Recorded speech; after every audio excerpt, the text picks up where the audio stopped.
সাজু হৈ গ'লে হ'ল আৰু দেই। এতিয়া গধূলি সময়টোত চবলে চাহ লৈ আহিছোঁ মই আৰু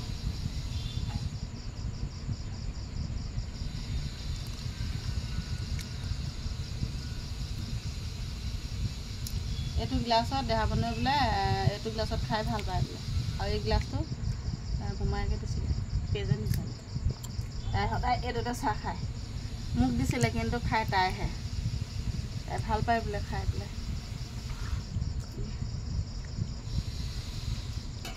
আজি চাহৰ লগত বৰ বিশেষ নাই। এয়া বিস্কুট আৰু এয়া কটা বিস্কুট দুখনমান আৰু এয়া পপকৰ্ণ। পপকৰ্ণ চবেই ভাল পায় খাই পেলাই। সেইকাৰণে আজি চাহৰ লগত এনেকৈ খাম আৰু চবেই পপকৰ্ণ বিস্কুট আৰু এই কটা বিস্কুটৰ লগতে। এতিয়া চবেই খালেই হ'ল আৰু দেই। আজিলৈ ইমানেই।